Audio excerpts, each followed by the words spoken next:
الحمدللہ رب العالمین والصلاة والسلام علی رسولہ الکریم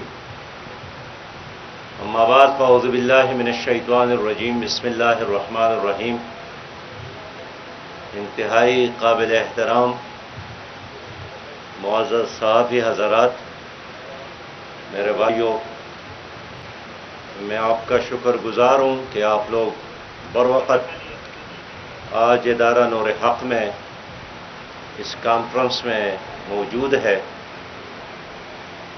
میں کل کراچی آیا تھا اور یہاں سابق امیر جماعت اسلامی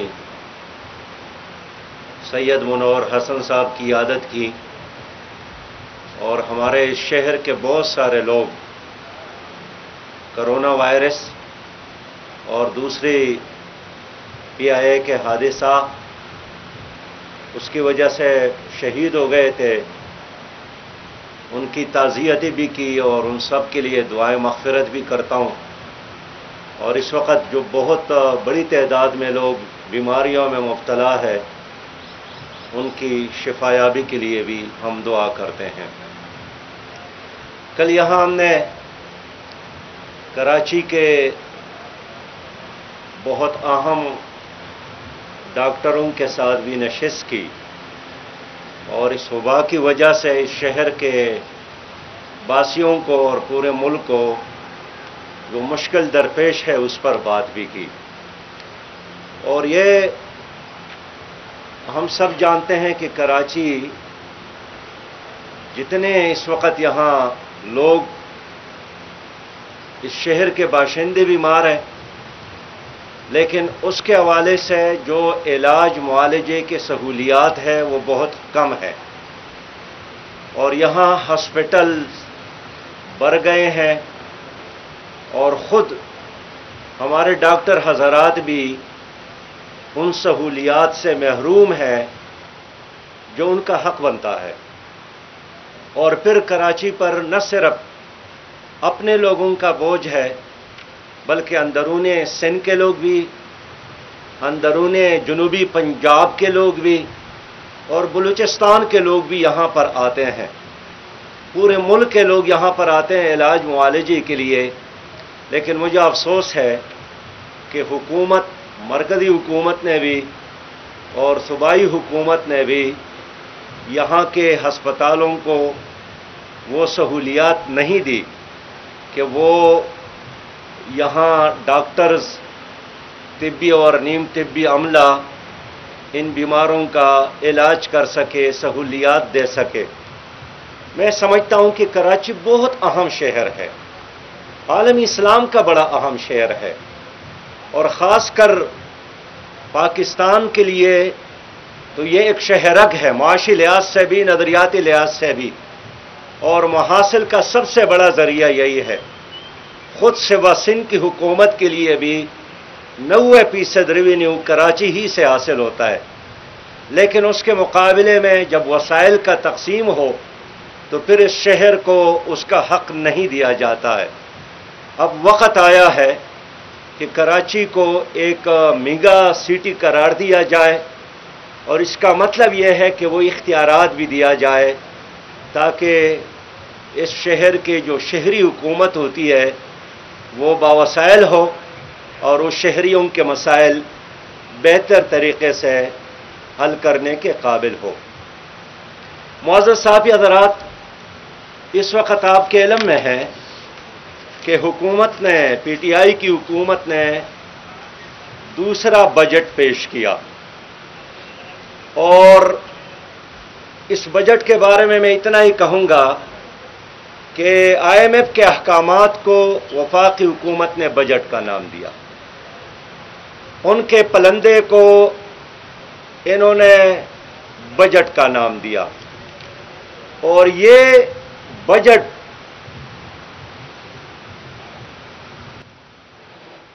معاشی بدحالی کا اور بے روزگاری کا ایک سونامی ہے، اس لیے کہ اس بجٹ میں جو اعداد و شمار پیش کیے گئے اس کا گراؤنڈ ریئلٹی سے کوئی تعلق نہیں ہے۔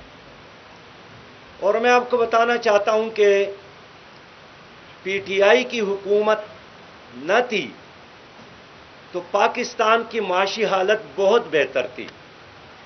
اس حکومت کے آنے کے بعد ہر دن معیشت کے لیے تباہی اور بربادی کے پیغام کے ساتھ آتا ہے۔ اس حکومت نے جتنے اعلانات کیے تھے، 22 مہینوں کا یہ سفر، ان کے اپنے اعلانات، اپنے وعدوں کے علی الرغم بالکل الٹا سمت میں ان کا سفر جاری ہے۔ عمران خان صاحب نے بارہا اعلان کیا تھا کہ میں IMF کے پاس نہیں جاؤں گا، خودکشی کروں گا لیکن ان سے قرضہ نہیں لوں گا۔ اور حکومت میں آنے کے بعد انہوں نے پہلے 11 مہینوں میں تو ایک خیرات جمع کرنے کے حوالے سے مہم چلائی، آرمی چیف کو ساتھ لے کر سعودی عرب، عرب امارات اور قطر اور باقی ممالک کا دورہ کیا، اور 11 مہینے مسلسل یہ مہم چلتی رہی۔ اس کے نتیجے میں ان کو 5 ارب ڈالر تو مل گئے، لیکن ان کو اندازہ ہوا کہ یہ ان کے اخراجات کے لیے ناکافی ہے، اور بالآخر انہوں نے IMF کے دربار میں جا کر، ان کے درگاہ میں حاضری دے کر ان کے تمام شرائط کو تسلیم کیا اور ان سے قرضہ لیا۔ اور قرضہ لینے کے بعد حکومت نے اپنی قوم پر وہ احسانات جتائے کہ جس طرح انہوں نے کشمیر فتح کیا ہو، اور جس طرح ہمیں کوئی نئی ترقی اور خوشحالی کا کوئی منزل ملا ہو۔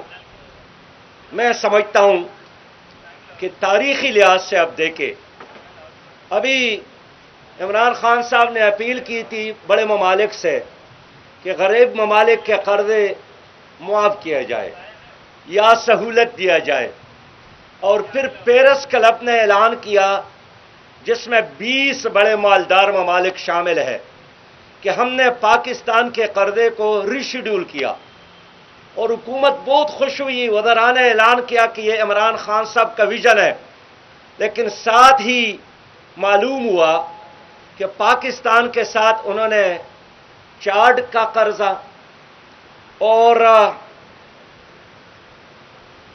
دوسرے جو غریب ترین ممالک ہیں افریقہ کے 5 ممالک، ان کو بھی شامل کیا۔ تو اب پاکستان کی اکانومی ان کی نظر میں چاڈ اور کانگو کے اکانومی کے برابر ہو گئی ہے۔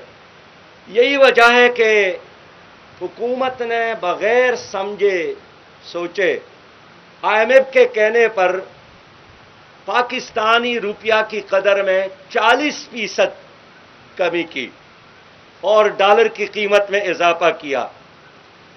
موجودہ حکومت نے 200% ضروریات کی چیزوں کی قیمتوں میں اضافہ کیا۔ موجودہ حکومت نے آنے کے بعد IMF کے کہنے پر افراط زر میں اضافہ کیا۔ اس لیے یہ کرونا وائرس جو 3-4 مہینے ان کے ہو گئے، ان کی تباہی اور بربادی کی کہانی کچھ اور ہے، لیکن کرونا وائرس سے قبل PTI کی حکومت نے پاکستان کی معیشت کو تباہ کیا تھا۔ فی کس آمدنی میں کمی ہوئی تھی، بے روزگاروں میں اضافہ ہوا تھا، چھوٹے صنعتی یونٹ بند ہو گئے تھے، اور جس کے ساتھ تھوڑا بہت پیسہ تھا وہ ملک سے بھاگ رہا تھا۔ یہ کرونا وائرس کی وبا تو اس کے لیے ایک نعمت ثابت ہو رہی ہے۔ ان کو ایک بہانہ بھی مل گیا اور باہر سے قرضے ریشیڈول کرنے کے لیے ان کو ایک بنیاد بھی مل گئی۔ لیکن یہ تاریخی حکومت ہے کہ 1956 سے لے کر آج تک پاکستان کی شرح نمو 1965 کے جنگ کے دوران، 1971 کے سقوط ڈھاکہ کے بڑے المیہ کے دوران بھی اتنا کم نہیں ہوا تھا آج پاکستان کی شرح نمو 0.4% پہ آیا ہے، اور یہ بہت تباہ کن اور خطرناک فگر ہے جو حکومت خود ہی اعلان کر رہی ہے۔ ہمارا یہ خیال تھا کہ اس بجٹ میں حکومت اپنی ان غلطیوں کا کفارہ ادا کرے گی، اور جس طرح ساری دنیا میں جو بجٹ اس وقت حکومت پیش کر رہی ہے وہ ایک لحاظ سے پوسٹ کرونا اکانومی کی بنیاد پر ہے، لیکن ہماری اس بجٹ میں پوسٹ کرونا اکانومی تو ڈسکس ہی نہیں کیا گیا، اور اب خود حکومت کو بھی اندازہ نہیں ہے کہ کرونا وائرس کی اس وبا کے بعد جب دنیا ایک طرف چلے گی تو ہم کس طرف چلیں گے، اس لیے کہ اس بجٹ میں اس کا کوئی ذکر ہی نہیں ہے۔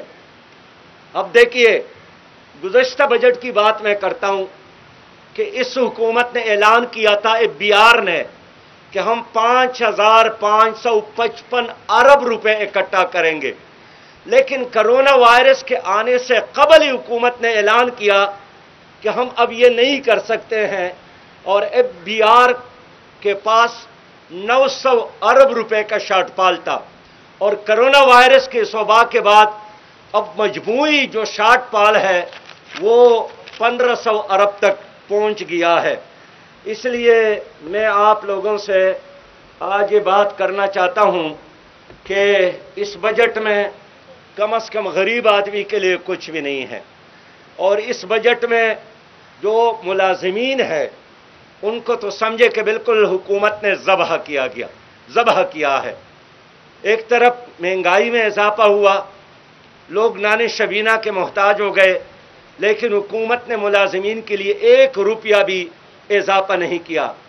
اس طرح اس بجٹ میں آپ نے دیکھا کہ حکومت نے تعلیمی بجٹ میں کمی کی، ہائر ایجوکیشن کا جو بجٹ پہلے تھا اس میں مزید کمی کی۔ اس بجٹ میں دینی مدارس جہاں 31 لاکھ سے زیادہ طلبہ زیر تعلیم تھے اس کے لیے کچھ بھی نہیں رکھا گیا۔ اس بجٹ میں خود حکومت نے کہا ہے کہ 1,70,00,000 لوگ بے روزگار ہو جائیں گے، لیکن 1,70,00,000 بے روزگاروں کو روزگار دینے کے لیے کوئی ویژن نہیں دیا گیا، نہ کوئی بجٹ رکھا گیا۔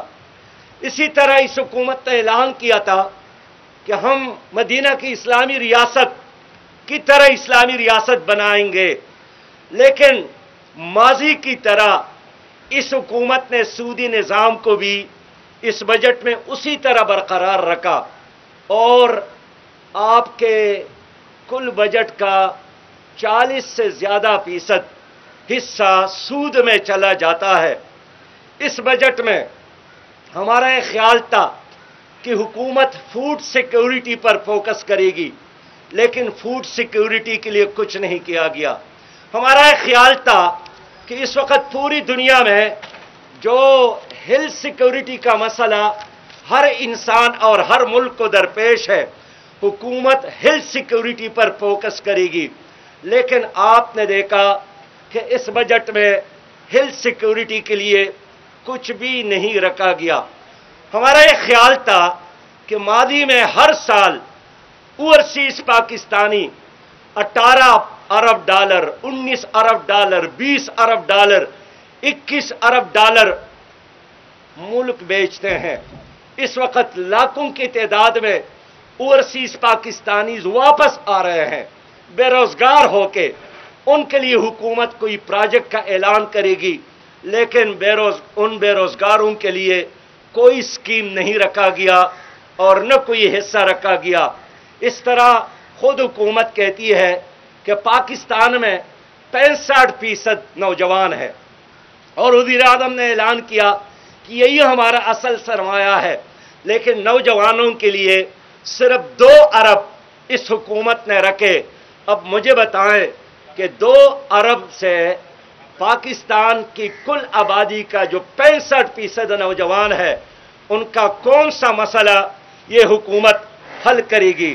معزز صاحب حضرات، میں اس لیے کہنا چاہتا ہوں کہ ایک تو اس حکومت نے جو آلریڈی وعدے کیے تھے پاکستان کے ان اضلاع کے ساتھ جس کو ضم قبائل کہتے ہیں، قبائلی علاقہ جات، جنہوں نے بڑے خوشی کے ساتھ پاکستان کے تمام قوانین کو قبول کر کے خیبر پختونخوا کے ساتھ ضم ہونے کا فیصلہ کیا، لیکن اس بجٹ میں ان کے لیے بھی کوئی پروجیکٹ نہیں ہے، کوئی میگا پروجیکٹ نہیں ہے، اور اس بجٹ کے آنے کے بعد قبائلی علاقے کے لوگ اور بھی مایوس ہو گئے ہیں۔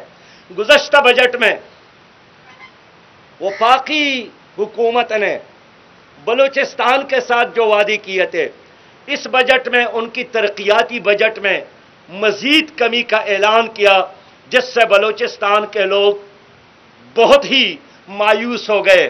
تو میں خود حیران ہوں کہ اس بجٹ میں اگر غریب کو کچھ نہیں ملنا تھا، غریب علاقوں کو کچھ نہیں ملنا تھا، پاکستان کے بڑے شہروں کو کچھ نہیں ملنا تھا، تو پھر یہ سب کچھ ایکسرسائز فار نتھنگ ہے۔ اور یہی وجہ ہے کہ اس حکومت نے نہ اپوزیشن کے ساتھ مشورہ کیا بجٹ بنانے میں، نہ تاجروں کے ساتھ مشورہ کیا بجٹ بنانے میں، نہ مزدوروں کی یونین کے ساتھ مشورہ کیا بجٹ بنانے میں، نہ کسی اور۔ انہوں نے صرف ایک ادارے کے ساتھ مشورہ کیا، اور وہ IMF ہے، جس نے ایڈوائس دیا کہ 800 ارب مزید ٹیکسز لگایا جائے، اور انہوں نے 1000 مزید ٹیکس لگانے کا فیصلہ کیا ہے۔ اور آپ دیکھیں گے کہ کس طرح طریقے کے ساتھ عوام کو نچوڑنے کے لیے اس حکومت نے پروگرام بنایا ہے۔ معزز صحافی حضرات، میں آپ کے علم میں لانا چاہتا ہوں کہ اس بجٹ کے ابھی پاس بھی نہیں ہوا ہے، لیکن گزشتہ 2 دنوں میں خوراک کی چیزوں میں 15 سے لے کر 20% اضافہ ہو گیا ہے، اور آپ حیران ہوں گے کہ ابھی اس پر ڈسکشن بھی شروع نہیں ہوا ہے، لیکن مہنگائی کے نئے لہریں ہیں جس سے پاکستانی عوام متاثر ہو رہے ہیں۔ یہ بجٹ NFC کے بغیر پاس ہو گیا، NFC ایوارڈ نہیں دیا گیا، اور یہ حکومت کی بڑی ناکامی ہے۔ اور میں صوبائی حکومتوں سے بھی کہنا چاہتا ہوں کہ جس طرح NFC ضروری تھا، اسی طرح صوبوں میں پیپسی بھی ضروری ہے، لیکن نہ مرکز میں NFC کا اہتمام کیا گیا اور نہ صوبوں کا یہ ارادہ ہے۔ مجھے افسوس ہے کہ ان حالات میں جب حکومت کہتی ہے کہ 18ویں آئینی ترمیم کے بعد ساری اختیارات صوبوں کو منتقل ہو گئے، تو پھر ہونا چاہیے تھا کہ صوبوں کے مجموعی حصوں میں اضافہ ہوتا، تاکہ صوبے مضبوط ہو کر اپنے صوبوں کے مسائل حل کرتے، لیکن انہوں نے الٹا صوبوں کے لیے جو بجٹ خاص تھا اس میں کمی کی، گلگت بلتستان کی بجٹ میں کمی کی، کشمیر کے لیے مجموعی بجٹ میں کمی کی۔ تو ہم حیران ہیں کہ صوبے کس طرح اپنے بجٹ اب بنا سکیں گے۔ میں عرض کرنا چاہتا ہوں، حکومت نے اعلان کیا تھا کہ ہم 1 کروڑ نوجوانوں کو روزگار دیں گے، لیکن اس بجٹ میں 1 کروڑ نوجوانوں کو روزگار دینے کے لیے کوئی اسکیم شامل نہیں ہے، اور الٹا حکومت نے فیصلہ کیا ہے کہ جو برسر روزگار لوگ ہیں ان کے روزگار کو بھی ختم کیا جائے گا، اس لیے کہ ورلڈ بینک کا ڈکٹیشن، ان کے ایڈوائس اور ان کا دباؤ ہے۔ ابھی آپ کے کراچی کا سب سے بڑا ادارہ، قابل فخر ادارہ تھا یہ کسی زمانے میں، سٹیل مل کا ادارہ، ان کے 9000 سے زیادہ ملازمین کو فارغ کرنے کا فیصلہ کیا ہے۔ 5000 سے زیادہ ملازمین ہیں ریٹائر، ان کے پینشن کو ختم کرنا اور ان کو بھی فارغ کرنے کا فیصلہ حکومت نے کیا ہے۔ انشاءاللہ ہم ہر سطح پر اس کا مقابلہ کریں گے، اس لیے کہ جو مزدور ہے اس کا ہم ترجمان ہے، جو مظلوم ہیں ان کی حقوق کا ہم پاسبان ہے، لیکن میں کہنا چاہتا ہوں کہ حکومت کی نیت ٹھیک نہیں ہے، اس لیے کہ اس حکومت نے IMF کے ساتھ جا کر نہ صرف ان سے ڈکٹیشن اور پالیسی لی، بلکہ ان سے وزیر خزانہ بھی لیا، ان سے اسٹیٹ بینک کا گورنر بھی لیا، اور پاکستان کی معیشت کا سارا سکیم جو اس وقت آپ کے سامنے یہ انہوں نے IMF سے لیا۔ IMF کسی قوم کو ترقی نہیں دیتا، ورلڈ بینک کسی قوم کو ترقی نہیں دیتا، ہر قوم کو خود اپنے عقل کی بنیاد پر، اپنی صلاحیت کی بنیاد پر، اپنی مثبت سوچ کی بنیاد پر ترقی کرنا ہے، لیکن ہماری حکومت ہر مسئلے میں اب بھی IMF کی طرف دیکھ رہی ہے۔ اس لیے بحیثیت مجموعی ہم نے اس بجٹ کو مسترد کیا ہے۔ اس میں عوام کے لیے کچھ نہیں ہے، اس میں آپ کے مستقبل کے لیے کچھ نہیں ہے، اس میں غریبوں کے لیے کچھ نہیں ہے۔ وہ جو 1200 ارب روپیہ کرونا پیکج حکومت نے اعلان کیا تھا، میں آج پوچھنا چاہتا ہوں کہ حکومت نے اس کو کہاں خرچ کیا؟ 120 ارب تو انہوں نے کرونا کے حوالے سے رکھے ہیں، باقی پیسہ کہاں گیا؟ میں آج یہ بھی پوچھنا چاہتا ہوں کہ حکومت نے جو یہ کہا ہے کہ 6 مہینے تک 8 مہینے تک یہ کرونا وبا چلے گا، تو پھر کرونا کے علاج کے حوالے سے جو سامان درآمد ہوتا ہے اس پہ حکومت نے ٹیکس معاف کیا صرف 3 مہینوں کے لیے، جولائی، اگست اور ستمبر کے لیے۔ تو اگر حکومت کہتی ہے کہ کرونا کے ساتھ ساتھ چلنا ہے، تو پھر آپ نے کیوں پابندی لگائی کہ اس کے علاج کے حوالے سے جو بھی سامان درآمد ہوتا ہے آپ 3 مہینوں کے بعد اس پر دوبارہ ٹیکس لگائیں گے؟ میں حکومت پاکستان سے کہنا چاہتا ہوں کہ اب بھی وقت ہے کہ اس پوری پروجیکٹ، اس پوری سکیم، اس پوری بجٹ پہ نظر ثانی کرے۔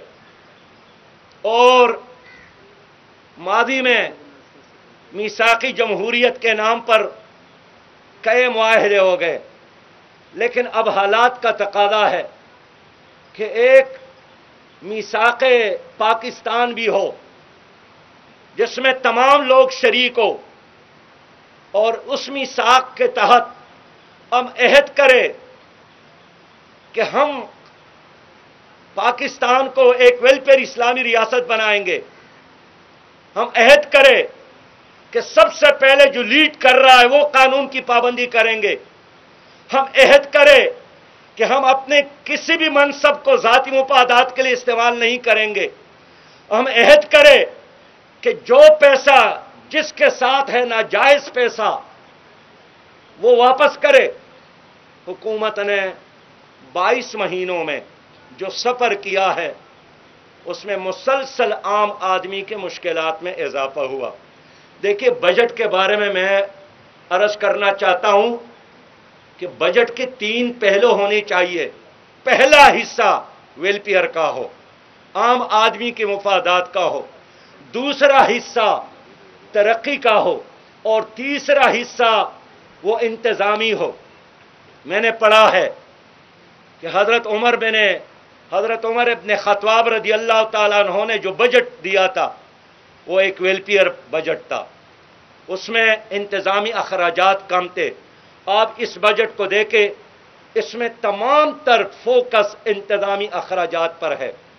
اس وقت تعلیم کے لیے کچھ نہیں ہے، صحت کے لیے کچھ نہیں ہے، ایگریکلچر کے لیے کچھ نہیں ہے، فوڈ سیکیورٹی عام آدمی کے لیے کچھ نہیں ہے، ہیلتھ سیکیورٹی عام آدمی کے لیے کچھ نہیں ہے۔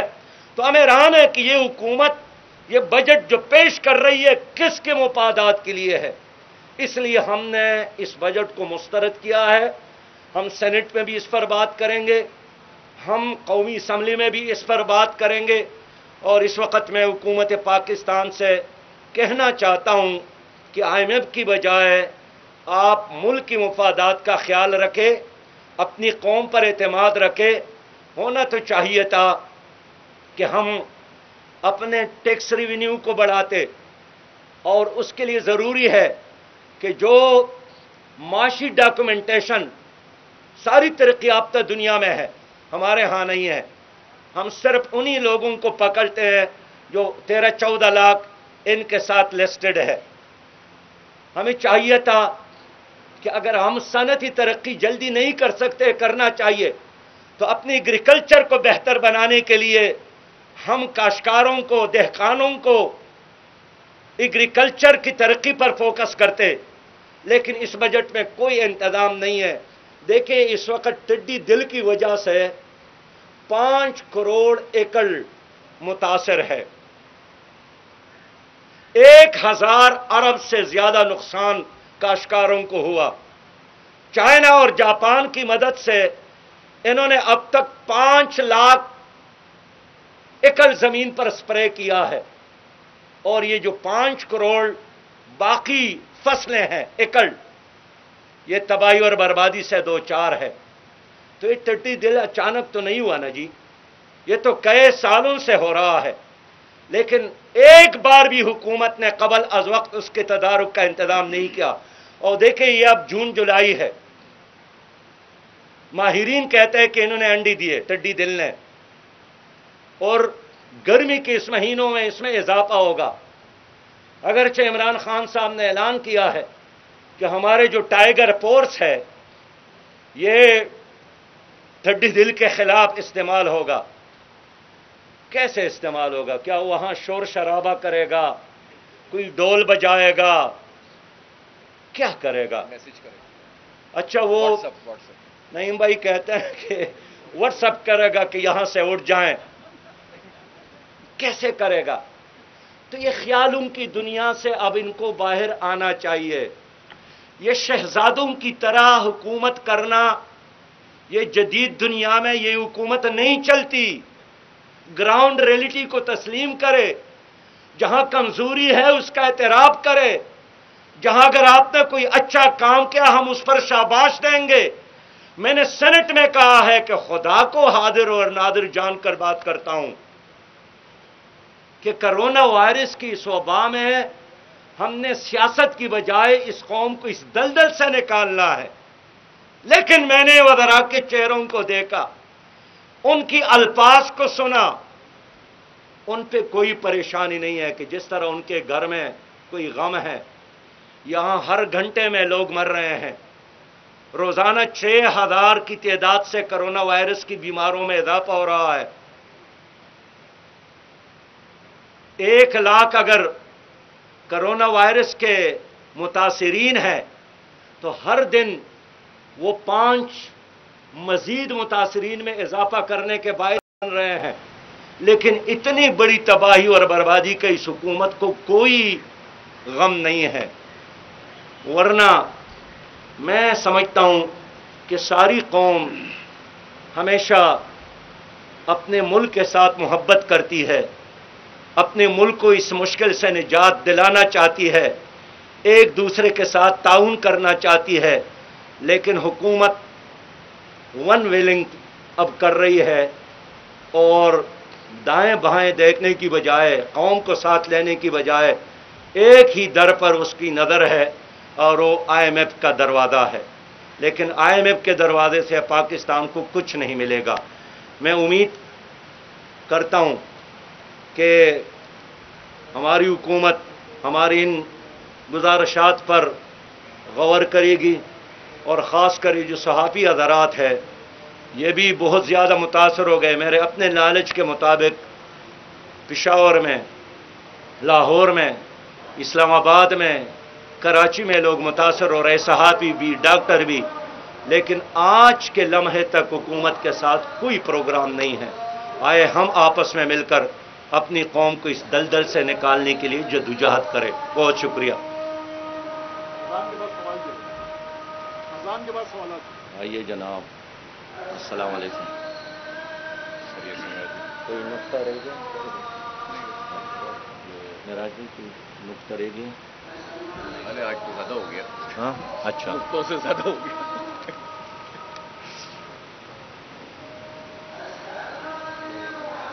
آدھا گھنٹہ ہو گیا۔ اگر سوال آئے تو بس کہہ دیجیے گا کہ کراچی میں پورے ملک کے 30% سے زیادہ اور سندھ کے 80% سے زیادہ کورونا پیشنٹ ہیں.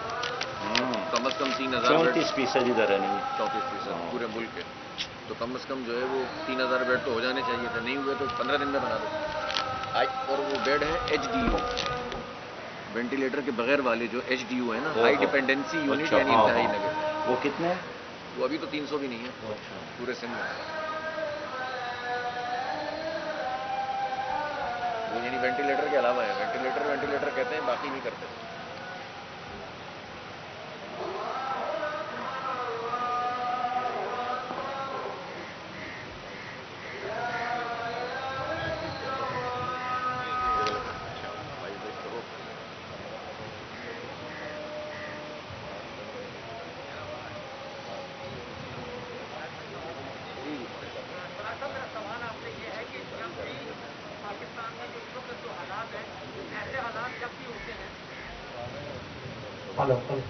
جب بھی ایسے حالات ہوتے ہیں جو اس وقت جن حالات سے پاکستان گزر رہا ہے, تو جماعت اسلامی کا بڑا ایک اہم کردار ہوتا ہے. جماعت اسلامی حکومت کو رائے راست پر لانے کے لیے احتجاج کا بھی کہتی ہے, اور دیگر آپشن بھی جماعت اسلامی کے پاس موجود ہوتے ہیں. تو اس دفعہ کہیں کچھ نظر نہیں آ رہا. کہیں ایسا تو نہیں کہ جو گزشتہ 5 سال محبت کے گزرے ہیں وہ آڑے آ جاتے ہیں کہ کہیں ہم کچھ نہ کہیں. آپ نے بڑا اچھا سوال کیا. دیکھیے, اس کرونا وائرس کے وبا کے دوران جماعت نے طے کیا تھا کہ ہم 3 نکات پہ کام کریں گے. پہلا کام یہ ہے کہ لوگوں کو اللہ کی طرف بلائیں گے. رجوع اللہ کا کام بہت ہی اہم کام ہے, اس لیے کہ ساری مصیبت اور یہ وبا اور یہ مشکل, اس کا حل اللہ کے پاس ہے, انسان کے پاس نہیں ہے. دوسرا کام ہم نے یہ کیا, مسلسل کر رہے ہیں لوگوں کو آگاہ کرنے کا کہ احتیاط کرے, SOP کا خیال رکھے, اور خود کو بھی بچائیں, دوسروں کو بھی. تیسرا کام ہم نے یہ شروع کیا کہ ہم خدمت کریں گے, اور الحمدللہ کراچی سے لے کر چترال تک جماعت اسلامی نے خدمت کی, اور ہمارے 1 لاکھ سے زیادہ کارکنان گزشتہ 3.5 مہینوں سے گلی اور کوچوں میں موجود ہے, اور خود آپ کے شہر میں بھی آپ دیکھ رہے ہیں. جہاں تک احتجاج کی بات ہے, تو ہم نے خود طے کیا ہے کہ کرونا وائرس کے دوران آپ دیکھتے ہیں کہ جلسہ کرنا, جلوس کرنا, لوگوں کو جمع کرنا, یہ اس وبا کے بڑھانے کا ذریعہ بنتا ہے. اس لیے یہ تو ناممکن ہے, لیکن ملاقاتوں میں, پریس کانفرنسز میں اور ڈیبیٹ میں, ایوانوں کے اندر اور باہر ہم نے بات کی ہے. اس کے باوجود بھی کبھی کبھار عوام کا جو پیمانہ صبر ہوتا ہے لبریز ہوتا ہے. ابھی 2 دن قبل سوات میں جلسہ ہوا جماعت اسلامی کا, SOPs کے ساتھ جلسہ کیا, اور ہم نے طے کیا تھا کہ 500 سے زیادہ لوگوں نے نہیں آنا. چارسدہ میں جلسہ کیا, SOPs کے ساتھ کیا. باجوڑ میں جلسہ کیا, SOPs کے ساتھ کیا. پشاور میں جلسہ کیا, SOP کے ساتھ کیا. کراچی میں احتجاج کیا, کراچی میں احتجاج کیا, SOP کے ساتھ کیا. تو ایک سیاسی جماعت نے توپ اور ٹینک نہیں چلانا ہوتا ہے, جلسہ کرتا ہے, پریس کانفرنس کرتا ہے, اپنے موقف کا اظہار کرتا ہے, اور ہم خدمت کرتے ہیں. صاحب 2 سوال ہیں. پہلا تو یہ ہے کہ جن کا بجٹ اس وقت سب سے زیادہ رکھا گیا ہے, ملک بھر کے بڑے کوارنٹائن سینٹر ان کے حوالے کیے گئے تھے, اور قوم کو امید تھی کہ وہ ہمیشہ حفاظت کر رہے ہوتے ہیں, تو اس معاملے میں بھی بڑا اہم کردار ادا کریں گے. چیف جسٹس پوچھتے ہیں تو وہ بتا دیتے ہیں کہ جی 25 لاکھ روپے خرچ ہو رہا ہے. کراچی میں 2 بڑے کوارنٹائن سینٹر ہیں, ایکسپو سینٹر اور PF میوزیم کا جو کنونشن سینٹر ہے. وہاں پہ صورتحال یہ ہے کہ 75 اور 100 مریض اس وقت جو ہیں, اور وہ کرکٹ کھیل کے ناشتہ کر کے اپنا وقت پاس کر رہے ہوتے ہیں. ان کا جو ایک بڑا ہیوی بجٹ تھا اسی وبا کے دوران جو رکھا گیا تھا, وہ کہاں ہے؟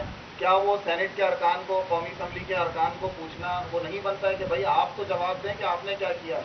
دوسری چیز یہ کہ سینٹ اور قومی اسمبلی کیا سوچ رہی ہے کہ ڈاکٹر طاہر شمسی مستقل عرصے سے یہ شور مچا رہے ہیں, بلکہ آپ لوگوں نے بھی لاہور میں وہ کام شروع کر دیا ہے, لیکن قومی سطح پہ یہ کب ہوگا کہ پلازما عطیہ کرنے کے حوالے سے جو ہے وہ قانون سازی ہو کہ لوگوں کو اس جانب مائل کیا جائے؟ دیکھیے, تو ہم شروع سے یہی مطالبہ کرتے چلے آ رہے ہیں کہ کراچی کے ہسپتالوں کو اپ گریڈ کیا جائے, اور اس میں مریضوں کے لیے گنجائش بھی دیا کیا جائے.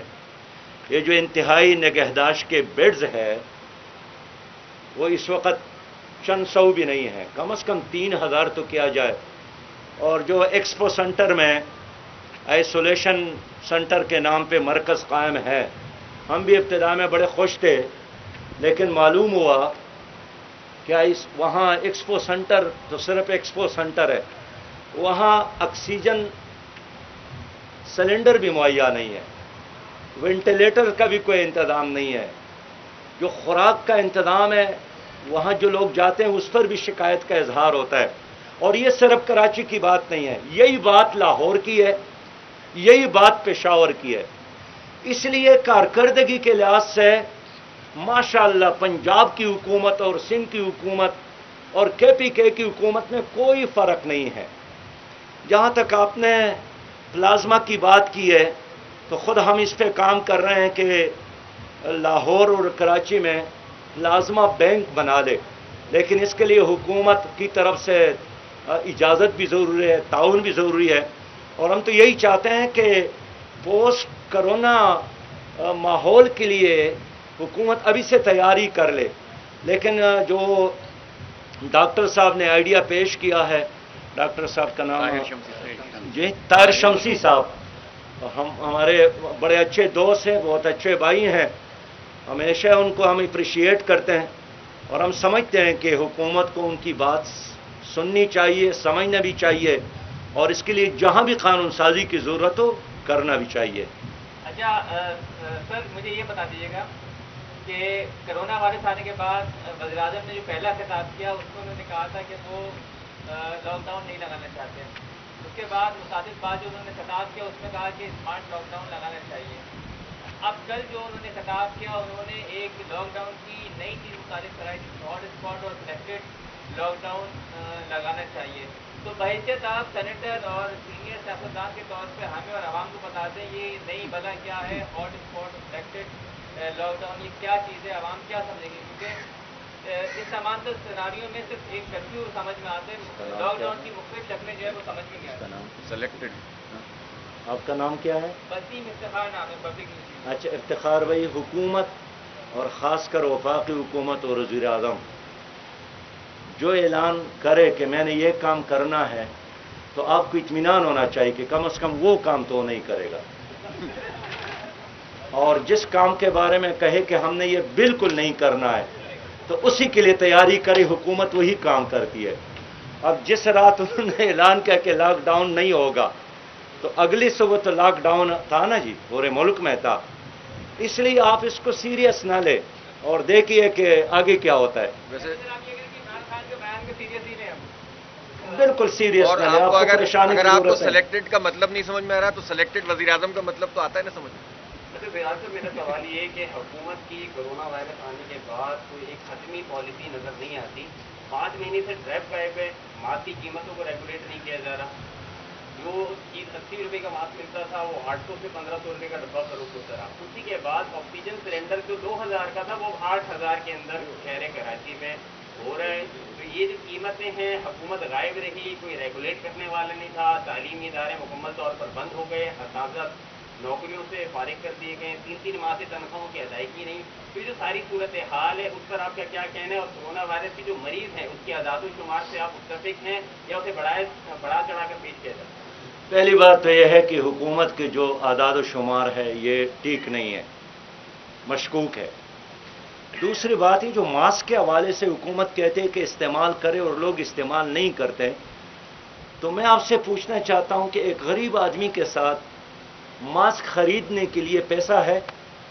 یہ تو اگر حکومت کم از کم کوئی 10 کروڑ ماسک کوئی قیمتی چیز تو نہیں ہے بہت زیادہ، وہ GT روٹ پہ لوگوں کو دیتے، موٹر وے پہ لوگوں کو دیتے، ہوائی اڈوں پر لوگوں کو دیتے، مارکیٹ میں لوگوں کو دیتے، کم از کم یہ مفت ہوتا، ہر کوئی اس کو استعمال کرتا۔ لیکن جب آپ نے ماسک کے لیے کہا بھی اور اس کی قیمت میں اضافہ بھی کیا تو اس کا مطلب یہی ہوا کہ آپ خود نہیں چاہتے ہیں کہ لوگ ماسک استعمال کریں۔ باقی آکسیجن سلنڈر کی جو بات آپ نے کی بہت اہم ہے، میرے اپنے معلومات، مشاہدے اور روز کے ڈیلنگ کی وجہ سے لوگوں کے ساتھ لوگ رو رہے ہیں، گیس سلنڈر کے لیے ملتا نہیں ہے، وینٹیلیٹر کے لیے تو کم از کم وزیر اعظم کا سفارش چاہیے، اویلیبل نہیں ہے، اوورسیز پاکستانی جو پاکستان آنا چاہتے ہیں اس کے ٹکٹ کے لیے بھی آپ کو وفاقی منسٹر سے سفارش کروانا پڑے گا، پھر بھی مشکوک ہے ملے گا یا نہیں ملے گا۔ تو اس وقت حکومت نے ہینڈز اپ کیا ہے، اور عمران صاحب کہتے ہیں کہ بس لوگ اپنی صحت کا خود ہی خیال رکھے، ہماری طرف سے خدا حافظ ہے۔ آپ کو آواز آ رہی ہے؟ بالکل۔ یہ بتا دیجیے کہ جو پیٹرول کا ایک بحران ہوا ہوا ہے جس کے اوپر پیپلز پارٹی اور دیگر اپوزیشن کی جماعتیں کہہ رہی ہیں کہ یہ گورنمنٹ کی جانب سے کیا جا رہا ہے، اس پہ تھوڑی سی نظر ثانی کر دی کو۔ اور دوسرا میرا کوشچن یہ کہ کیا آپ سے اپوزیشن جماعتوں نے بجٹ کے حوالے سے بات کی، کیونکہ دیگر جو جماعتیں ہیں وہ بھی اس بجٹ کو منظور نہیں کر رہی ہیں، اس کے اوپر ان کی پازیٹیو رائے نہیں ہے؟ دیکھیے، بجٹ کے بارے میں میری تمام اپوزیشن جماعتوں کے ساتھ رابطہ ہے، اور جب سیشن ہوگا ہم انشاءاللہ ایک مشترکہ موقف اپنائیں گے اور اس پر ایک مشترکہ موقف لائیں گے۔ اور میرا رابطہ ہوا ہے پیپل پارٹی کے بلاول صاحب کے ساتھ، جناب احسن اقبال کے ساتھ بھی، جے یو آئی کی مولانا عبدالغفور صاحب اور مولانا فضل الرحمان صاحب کے ساتھ، ان تمام کے ساتھ ہمارا رابطہ ہے۔ لیکن خود آپ کے سندھ میں تو پیپل پارٹی کی حکومت ہے، تو یہاں بھی ان کی کارکردگی جو ہے خود ایک سوالیہ نشان ہے۔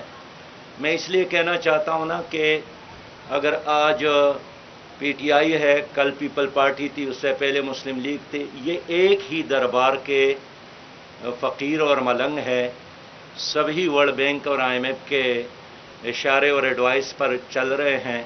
اس ملک کو اب ایک انقلابی جماعت کی ضرورت ہے اور ایک منظم جماعت کی ضرورت ہے، اور وہ جماعت اسلامی کی صورت میں موجود ہے۔ جزاک اللہ۔ بہت شکریہ۔ میرا سوال ہے آپ سے، کہاں ہیں آپ؟ اچھا، آپ سے میرا سوال ہے کہ آپ نے بھی ذکر کیا کہ کرونا وائرس انتہائی خطرناک صورتحال اختیار کر رہی ہے۔ اس سے پہلے سندھ حکومت نے لاک ڈاؤن لگایا، لیکن لوگوں نے اس کو سنجیدہ نہیں لیا، نہ وفاقی حکومت نے بھی سنجیدہ نہیں لیا، اور صورتحال خراب ہوتی جا رہی۔ آپ کے خیال میں کہ سنجیدہ نہ ہونے کی وجہ سے کیا کرفیو لگانے کی ضرورت ہے تاکہ اس پہ کنٹرول ہو جائے؟ آپ اس طرح کا مطالبہ کریں گے؟ دیکھیں، پہلے لاک ڈاؤن تو ضروری ہے کہ وزراء کے منہ کو ہو جائے، زبان کو، اس لیے کہ انہوں نے لاک ڈاؤن کو بھی سیاسی کیا، ٹڈی دل کو بھی متنازع بنایا۔ حال یہ ہے کہ ٹڈی دل کے آپس میں بڑا اتفاق ہے، 50 کلومیٹر یہ ایک قطار کی صورت میں ایک جگہ سے دوسری جگہ سفر کرتے ہیں، اور سپرے ہونے کے باوجود بھی جو زخمی ٹڈی دل ہو وہ بھی اپنی اس جھنڈ کے ساتھ اڑنے کی کوشش کرتے ہیں۔ لیکن اس وبا کے دوران بھی آپ کے وزراء میں اتنا ہی شعور نہیں ہے جتنے ٹڈی دل کے درمیان ہے۔ تو پہلے لاک ڈاؤن کے ان کی زبانوں کا ہونا چاہیے، اور یہ جو ماسک انہوں نے پہنے ہیں، میں کہتا ہوں کہ اپنے الفاظ کو بھی اور اپنی زبان کو بھی ماسک ڈالے۔ یہی وجہ ہے کہ وفاقی حکومت اور صوبائی حکومتیں اب تک ایک پالیسی اختیار نہ کر سکی، اور ایک پالیسی، ایک بیانیہ، ایک پروگرام نہ بنانے کی وجہ سے کرونا وائرس کو فائدہ ہو رہا ہے اور عوام کو نقصان ہو رہا ہے۔